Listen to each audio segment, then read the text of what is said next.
কাজের মাধ্যমে মানুষের সাথে থাকতে হবে, তবে মানুষ আপনাদের স্মরণে রাখবে। মানুষের সাথে সম্পর্ক রাখতে হবে, মানুষের ভালোর জন্য কাজ করতে হবে। বিজেপি ৮ নং টাউন বড়দোয়ালি মণ্ডলের উদ্যোগে বুথ সভাপতিদের সংবর্ধনা প্রদান অনুষ্ঠানে বুথ সভাপতিদের উদ্দেশ্যে এই আহ্বান জানান মুখ্যমন্ত্রী ডাক্তার মানিক সাহা।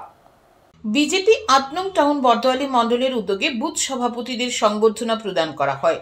রাজধানী রবীন্দ্র শতবার্ষিকী ভবনে অনুষ্ঠিত হয় এই সংবর্ধনা প্রদান অনুষ্ঠান।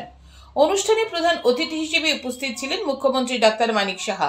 এই দিনের অনুষ্ঠানে বক্তব্য রাখতে গিয়ে মুখ্যমন্ত্রী ডাক্তার মানিক সাহা বুথ সভাপতিদের উদ্দেশ্যে বলেন, কাজের মাধ্যমে মানুষের সাথে থাকতে হবে, তবে মানুষ আপনাদের স্মরণে রাখবে।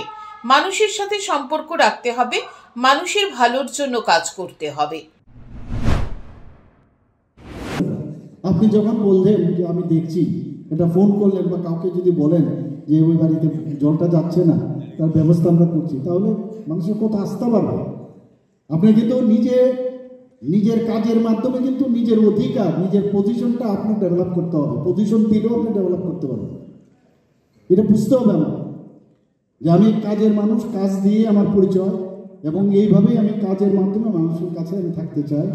তাহলে আপনার চির স্মরণীয় হয়ে থাকবেন। আজকে আমরা 23শে জানুয়ারি নেতাজি সুভাষচন্দ্র বোসকে আমরা এখনো স্মরণ করছি, কারণ উনি কাজের মাধ্যমে পরিচয় করেছেন।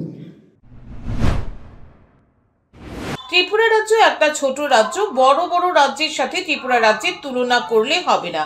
ত্রিপুরা রাজ্যের বাজেট হয় ২৭,০০০ কোটি টাকার।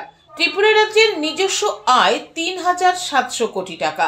তার থেকে ২৫% টাকা দিয়ে দিতে হয় এডিসিকে, ১০% টাকা দিয়ে দিতে হয় স্বশাসিত সংস্থাগুলিকে।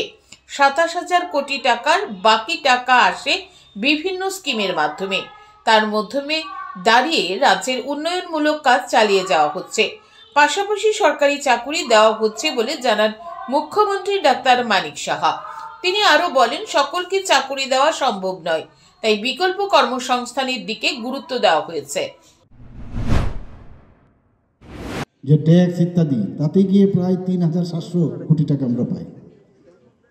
৩,৭০০ কোটি টাকার মধ্যে এর মধ্যে আমাদের 25% দিতে হয় এডিসিকে, 10% দিতে হয় আমাদের ইউএলবি, আমাদের যে আরবান লোকাল বডি এবং রুরাল যে বডিগুলো আছে সেখানে।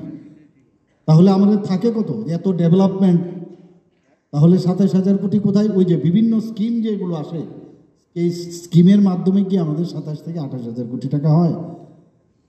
এর মধ্যেও আমরা কিন্তু ডেভেলপমেন্ট করে যাচ্ছি।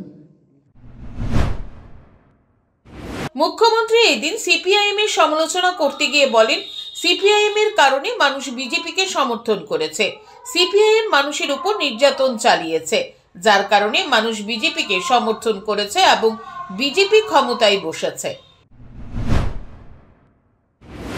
আমি ধন্যবাদ দেব সিপিএম পার্টিকে, এই তাগিদটা ওনাদের জন্য কিন্তু এটা সম্ভব হয়েছে। ভিতর থেকে এত নির্যাতন, মানুষের প্রতি ওরা যা বিশ্বাসঘাতকতা করেছে, তাদের কারণেই কিন্তু আমাদের ভিতর থেকে সেই তাগিদটা আমরা এসেছি, যে যেভাবে হোক এই সিপিএম পার্টিকে এখান থেকে হটাতে হবে। এবং তার জন্যই কিন্তু আমরা এত ভালো ভোটে, এত ভাষণ সংখ্যা নিয়ে আমরা 2018-তে এসেছি। পদের চিন্তা না করে দলের নির্দেশ মেনে কাজ করার জন্য দলের কার্যকর্তাদের উদ্দেশ্যে আহ্বান জানান মুখ্যমন্ত্রী ডাক্তার মানিক সাহা। অনুষ্ঠানে মুখ্যমন্ত্রী ডাক্তার মানিক সাহা ছাড়াও উপস্থিত ছিলেন বিজেপি সদর জেলা শহরাঞ্চল কমিটির সভাপতি অসীম ভট্টাচার্য, বিজেপি ৮ নং টাউন বড়দোয়ালি মণ্ডলের সভাপতি সহ অন্যান্যরা। উপস্থিত অতিথিরা বুথ সভাপতিদের উত্তরীয় পরিয়ে দিয়ে হাতে ফুল দিয়ে তাদেরকে সংবর্ধনা প্রদান করেন। Bureau report, news today.